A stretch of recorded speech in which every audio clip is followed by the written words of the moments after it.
Muy buenas noches y bienvenidos a Sala de Prensa. Y este domingo se celebra el Día de la Madre, pero pues sin duda será una celebración atípica en medio del aislamiento y de la cuarentena que estamos manteniendo ahora en el país. Porque pues algunos van a estar en casa con sus mamás, pero no van a poder salir como acostumbraban. Otros tienen lejos a sus mamás y pues otros tendrán que hacerlo definitivamente con otras grandes diferencias. Así que hemos invitado hoy al doctor Luis Alberto Rengifo, él es psicólogo especialista en familia. Doctor Rengifo, muy buenas noches primero, ¿cómo está? Buenas noches a todos, ¿cómo andan? ¿Cómo les ha ido? Muy bien, sí señor. Y bueno, ¿cómo hacemos para que las mamás estén contentas en este día y celebremos, pero mantengamos la seguridad, mantengamos la distancia, mantengamos todas las precauciones que debemos mantener? Yo pienso que esta fecha es la evidencia clara del cambio que esta condición de vida que estamos viviendo todos los colombianos nos ha exigido un cambio, y este es el momento de evidenciar cómo nos acomodamos y cómo nos ajustamos a ese cambio, y en especial también cómo le mostramos a los seres queridos, y nosotros también entendemos cómo tenemos que acomodarnos a ellos. Y yo parto de un principio, y es que las madres son incondicionales en el afecto y en el amor. Y nosotros nos habituamos y nos acostumbramos que el Día de la Madre es un día en el que hay que dar regalo, en el que hay que dar algo. Y a veces nos olvidamos del amor, del afecto, de la manifestación cariñosa que muchas veces las mamás necesitan. Que el acompañamiento y un regalo de un objeto, de algo tangible es importante, sí. Pero para las madres que son incondicionales en el amor que sienten por los hijos y esperan que los hijos les den, para ellas muchas veces el regalo no tiene importancia. ¿Qué tiene importancia para las mamis? Para las mamás en su día, ver los hijos felices, ver los hijos que son unidos, ver los hijos que son buen ejemplo para la familia, para la sociedad, que la aman a ella, que la tienen en cuenta, que se acuerdan de ella, que son agradecidos de una u otra forma con toda la entrega, con todo el sacrificio que las madres han hecho por ellos y han hecho por nosotros. Y eso para una madre no tiene precio. A veces los hijos nos equivocamos y concebimos de manera inadecuada la celebración de un día como esto, con el Día de la Madre, que es el domingo, que tenemos que dar un regalo, que tenemos que dar un detalle. ¿Qué necesitan las madres? Necesitan amor, necesitan sentir y entender que los hijos están con ellas, que los hijos están presentes, que los hijos no las olvidan, que los hijos las siguen amando y sobre todo que las respetan. Entonces me parece que nosotros nos hemos confundido muchas veces en ese sentido, y este es un buen momento para darnos cuenta que no importa de qué manera le quiero demostrar yo a mi mamá que la amo, que la quiero, que deseo estar con ella, si sea a través de una videollamada. Eso es lo que hacemos muchas veces. No necesariamente tenemos que estar junto a ella. Yo no voy a poder estar físicamente junto a ella, y muchas personas seguramente porque están en otras ciudades o porque pues, simplemente tenemos que cuidarlas. El estar cerca físicamente no necesariamente, o sea, no es necesario estar cerca físicamente, como usted lo dice. Una videollamada, algo que nos acerque a ellas más afectivamente puede ser mucho mejor.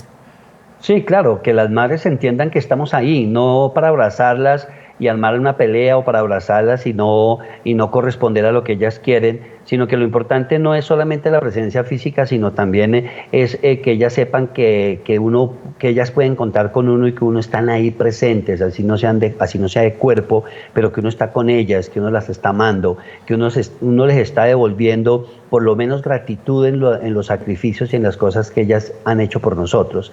Y ese es un punto importante de empezar a trabajar con ellas y empezar a manifestar mucho más el afecto verbalmente que físicamente, porque a veces somos muy físicos pero poco verbales, y yo pienso que en esta condición y en esta situación es muy importante empezar a verbalizar lo que sentimos, pero teniendo a la persona viva, porque cuando ya no está, ¿para qué? Entonces me parece que, si bien es cierto, nos toca reemplazar el contacto físico por el contacto verbal, expresando con sinceridad lo que es nuestro amor, nuestro afecto por los seres queridos y en este caso nuestras madres para este fin de semana. Usted ahí me toca otro punto bien importante. Las familias que han perdido a sus mamás, esta fecha también es bien complicada. Era complicada antes de la cuarentena, ahora puede ser mucho más porque había familias incluso que de pronto ese día pasan por el cementerio, que hacen algo para recordarlas. Ahora de pronto una de estas personas está sola en casa recordando a su madre que ya no está físicamente. ¿Cómo manejar ese duelo, digamos, en este momento, en una fecha como esta y en medio de este aislamiento en el que estamos pues, obligados en este momento? Sí, yo creo que nosotros tenemos en la vida que evaluar lo que hemos hecho y lo que hemos logrado hacer y hemos podido hacer por los seres queridos, y en este caso las madres. No evaluemos lo que no hicimos con las mamás. Nosotros somos muy dados a evaluar cuando los seres queridos no están presentes, cuando están ausentes, porque están lejos o porque se han muerto o se han ido definitivamente. A evaluar lo que no hicimos con ellas, lo que no fuimos capaces de hacer, lo que no les dimos.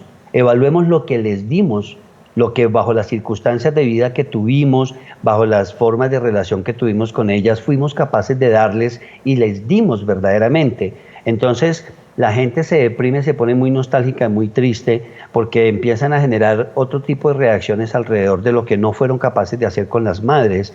No hice con mi madre esto, no compartí con mi madre esto, no hice con mi madre esto, y en ese sentido eso deprime, porque uno termina concluyendo que no hizo con la mamá lo que pudo haber hecho en la vida. No, evalúe lo que fue capaz de hacer. ¿Qué le di a mi madre? ¿Qué pude darle a mi madre? ¿Qué compartí con ella? ¿Cuántas cosas le di? ¿Qué cosas buenas hice por ella? ¿Cuánta felicidad le di? Entonces nosotros tenemos que partir de los recuerdos bonitos, de las cosas y los logros que fuimos capaces de hacer, y no de las cosas que no hicimos, porque nunca con los seres queridos nosotros vamos a ser capaces de hacer todo lo que nosotros hubiéramos querido. Siempre nos va a faltar el centavo para el peso. Y si nos ponemos a evaluar lo que no fuimos capaces de hacer, terminamos concluyendo que no hicimos nada por ellos, y es falso. Entonces hay que trabajar sobre esas cosas que pudimos hacer, que las tuvimos vivas y pudimos trabajar con ellas, compartir con ellas, amarlas, entregarles las cosas que les dimos nosotros y que ellas estuvieron dispuestas a recibirnos también. Y eso nos va a dar más garantía y más satisfacciones en relación con evaluar que fue mucho lo que hicimos por las mamis y ellas por nosotros, porque eso es mutuo, y eso da más garantía y más satisfacción que ponernos a reprocharnos lo que no fuimos capaces de hacer por ellas o darles a ellas. Y como usted lo decía, hacerlo los que tenemos aún a nuestra mamá viva, hacerlo ahora para no arrepentirnos luego también. Sí, señor, es cierto. A los seres queridos hay que darles las flores, hay que darles las serenatas, hay que darles los besos, los abrazos, las manifestaciones de afecto, expresarles el amor, el cariño en vida, porque cuando el ser querido ya se murió, no hay nada que hacer. Sí, señor, y podemos ser muy recursivos ahora. Bueno, están siendo muy recursivos los empresarios. Ahora, usted contaba serenatas, podemos dar serenata virtual, podemos enviar flores a domicilio, podemos enviar la comida, incluso si no nos podemos ver con nuestra mamá, pues organizar ese almuerzo especial sencillo, sin gastar demasiado dinero, o pues si tenemos algún recurso, pues gastar algo más.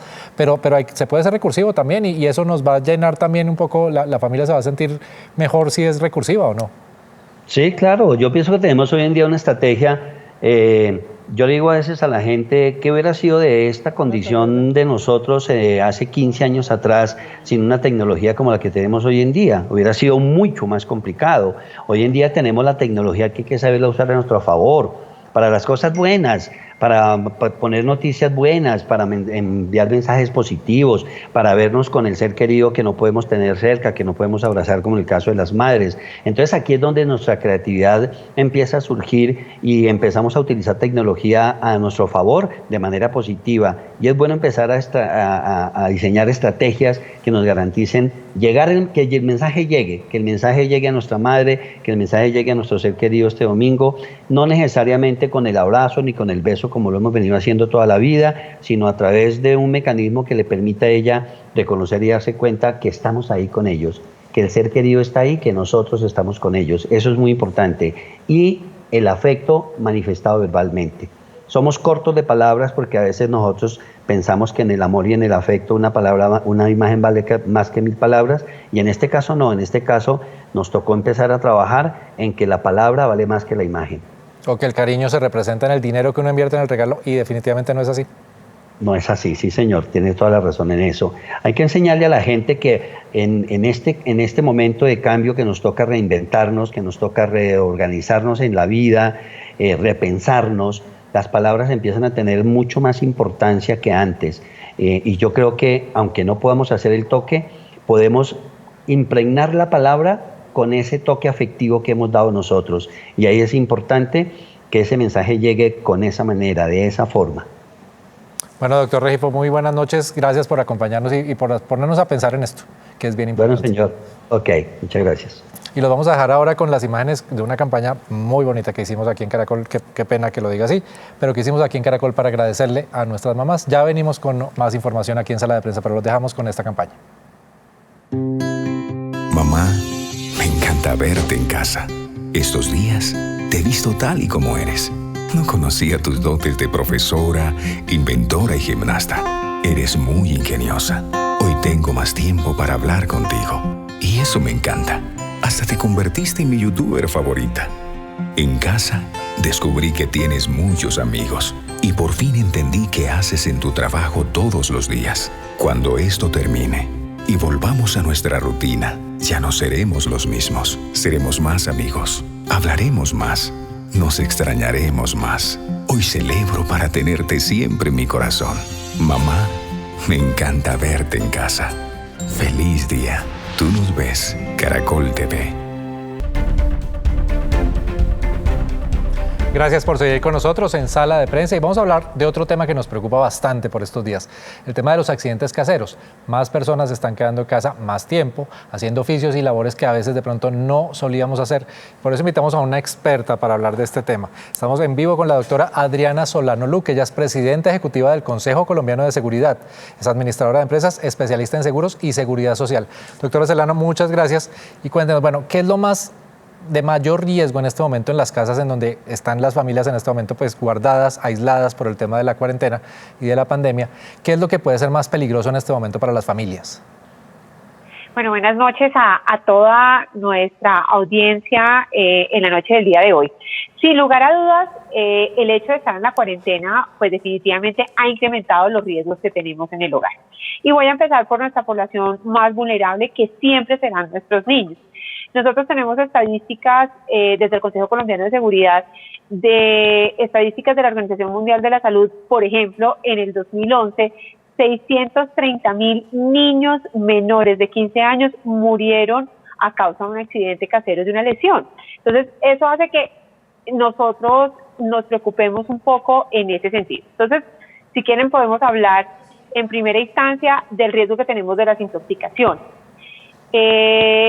CISPROQUIN, que es el Centro de Información de Seguridad de Productos Químicos a cargo del Consejo Colombiano de Seguridad, reportó durante el 2019 más de 13.000 reportes de emergencias con algún producto químico. Y la gran mayoría, del 48% de estos reportes, estuvo con niños entre 0 y 4 años. Y fue causado básicamente por descuidos en los productos químicos y de limpieza y por medicamentos en los cuales nuestros niños pues tuvieron ahí accidentes. También tenemos todo nuestro tema de riesgo eléctrico. Pero espere, doctora Solano, la interrumpo un momentico para que, como usted dice, vayamos por partes. Intoxicaciones con químicos y medicamentos. Entonces, ¿dónde guardar? ¿Cómo guardar? ¿Cómo? Porque muchas veces por guardarlos, la gente envasa voy a decir la marca, Barsol, que no me cobren la publicidad, un químico como ese lo envasa en una botella de gaseosa. Eso aumenta obviamente el riesgo porque el niño ve una botella de gaseosa, piensa que eso se puede tomar. ¿Qué consejos en ese punto específico, químicos, intoxicaciones, para que los niños estén protegidos en casa? Bueno, sin lugar a dudas, el primero es ese que usted acaba de decir. O sea, es fundamental jamás reenvasar productos químicos en un envase diferente. Entre otras cosas, Colombia está entrando en una norma de etiquetado de los productos químicos que van a tener una simbología específica mostrando el peligro. Entonces, lo primero es ese. Creo que ahí es muy importante.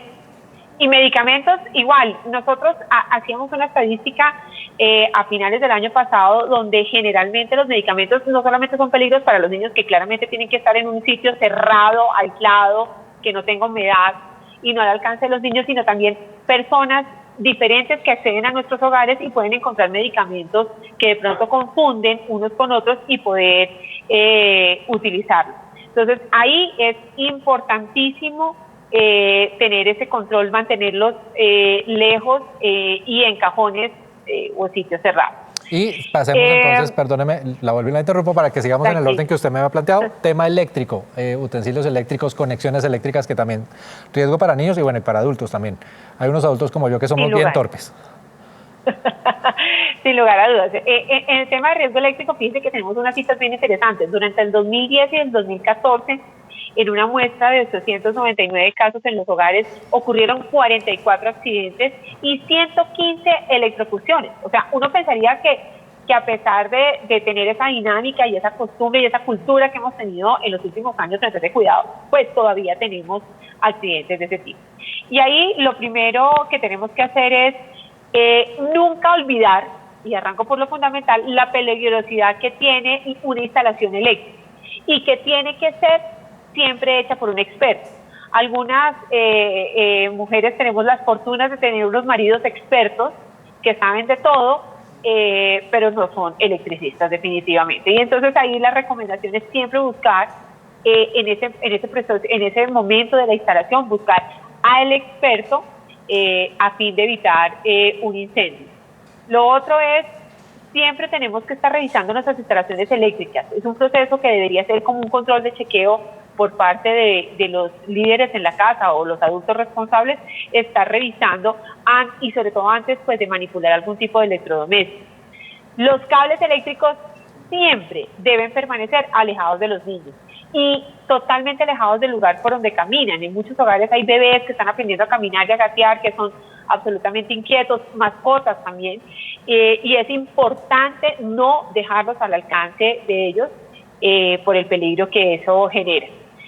En el tema de, por ejemplo, cuando a veces se cambian los bombillos, no tenemos la precaución de desconectar la lámpara. Tenemos que tener esa precaución siempre que vamos a cambiar algún electrodoméstico, pues no desconectar la lámpara. Tener esos protectores o esos tomacorrientes y las tapas para tener a los niños alejados del hogar. Y básicamente pues jamás tener el contacto de líquidos frente a alguna toma corriente o algún electrodoméstico conectado. Bueno, doctora Solano, el tema de la cocina, que eso se me ha vuelto un tema de alto riesgo en mi casa. Porque estamos cocinando los que no cocinábamos, estamos haciendo cosas que no solíamos hacer, entonces tenemos riesgo de cortadas, de quemaduras. Ahí, pues obviamente es autocuidado como en todo en esta pandemia, pero ¿qué recomendación frente al tema cocina específicamente? Mire, tenemos unas citas bien interesantes y cerca, frente a unas citas que tiene el Centro Regulador de Urgencias y Emergencias, el CRUB, en 1000 incidentes, el 65% de los accidentes caseros se presenta en la cocina. ¿Qué porcentaje, doctora Solano? Perdóneme. El 65% se presentan en la cocina. Entonces, fíjese que no es un tema no solamente de algunos con más experiencias o no con tantas, sino que en realidad es el lugar donde tenemos un número de accidentes importantes. Entonces, es un área de mayor riesgo básicamente porque en ellas tenemos instalaciones eléctricas, en algunas casas, o en la gran mayoría, gas natural con el cual se cocinan. Objetos de riesgo como los cuchillos y demás utensilios que tenemos en cada cocina. Y todo el tema de sustancias químicas relacionadas con detergentes limpiadores. O sea, ahí se nos configuran todos los riesgos. Entonces, ahí es muy importante, primero, nunca tener contacto. Los niños nunca podrán estar en ese lugar, sobre todo cuando se está usando, cuando se está cocinando, cuando se está haciendo ese tipo de actividades, pues no se encuentre el hogar. Lo otro, y esta es válida la pena desde el Consejo Colombiano de Seguridad, pues como esa entidad que se preocupa por los trabajadores y ahora todos estamos ejerciendo el teletrabajo, pues ¿qué está pasando? Y ya tenemos algunos casos materializados en ese sentido, y es se va uno a cocinar y sigue uno conectado en la reunión o haciendo varias actividades al tiempo. Cocinar es una actividad que requiere una concentración importante para evitar ese tipo de riesgos, tanto cortarse como quemaduras, como tener derrames al interior de la cocina que pueden efectuar quemaduras de primer y de segundo grado. Entonces es importante que le tengamos el cuidado que debe ser, y esa es la preocupación un poco desde esa modalidad de teletrabajo que fue de alguna manera sin esa prevención que tenemos desde las ARERES y de las entidades, los empleadores, y nos tocó salir a trabajar, a atender el teletrabajo sin tener un poco de esas precauciones en ese sentido. Bueno, pues doctora Solano, muchísimas gracias por estas recomendaciones, por las cifras que son bastante preocupantes y que esperemos que no sigan aumentando ahora que estamos pues muchos guardados en nuestras casas. Muchísimas gracias y buenas noches. No, pues a ustedes muchísimas gracias por la invitación, y nada diferente que a seguirnos cuidando en este momento de cuarentena, donde tenemos unos riesgos a los que definitivamente no nos habíamos encontrado como trabajadores, no nos habíamos encontrado nunca antes. Muchas gracias. A usted, muchas gracias. Y sí, extremar cuidados en la casa, que también tenemos que tener muchos cuidados. Ya regresamos con Ricardo Ospina y su radar.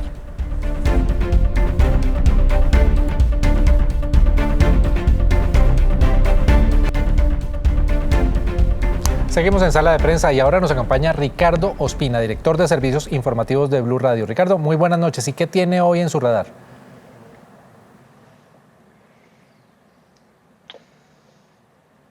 Hola Germán, muy buenas noches. Hoy tengo en el radar al Amazonas, a ese departamento querido, el más al sur de nuestro país, que la está pasando muy mal por cuenta del coronavirus, por la frontera con Brasil, por su cercanía entre Leticia, la capital del departamento de Amazonas, y Tabatinga, que es una ciudad gemela, pero en territorio brasileño, ciudades que son solamente separadas por el río Amazonas. La situación se ha vuelto muy difícil para manejar el COVID-19, sobre todo porque está en la triple frontera, comparte frontera Leticia y el Amazonas con Brasil y también con Perú. Y ambos países tienen unos focos muy grandes a algunos kilómetros de distancia de Brasil frente al coronavirus. En el caso de Brasil es la ciudad de Manaus, que prepara fosas comunes para cerca de 800 fallecidos. En cuanto a Perú, el punto es la provincia de Loreto y su capital Iquitos, que también es uno de los puntos más complicados para manejar la pandemia. Las cifras en el Amazonas son realmente difíciles, Germán. Son 12 nuevos casos que se han confirmado el día de hoy por parte del Ministerio de Salud. Ya estamos hablando de más de 430 casos en total confirmados en el departamento, pero son 836 casos probables.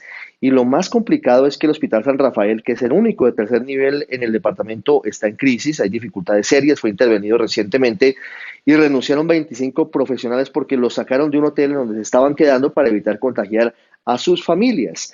Súmele a eso que hay cerca 3 comunidades indígenas que están en muy grave riesgo. Recuerde que ya falleció por coronavirus aparentemente Antonio Bolívar, el protagonista de la película El abrazo de la serpiente, y eso tiene muy preocupadas a las autoridades. Pero a esos nombres le sumamos 2 más. El diputado de la Alianza Verde, Camilo Suárez, que murió en las últimas horas aparentemente de coronavirus en Leticia, y también el periodista Paco Lazo, que falleció con consecuencias respiratorias y aparente también víctima del COVID-19. Un panorama muy complejo el que están afrontando nuestros hermanos en el departamento del Amazonas. Sí, señor, bastante complicado. La cifra del jueves era bastante alarmante, 188 casos. Por fortuna este viernes se reportan solo 12, pero pues igual puede que sigan creciendo. Muchas gracias, Ricardo, y muy buenas noches. Y así llegamos al final de Sala de Prensa, pero el lunes los esperamos con mucha más información. Muy buenas noches y sigan con Signo Pesos.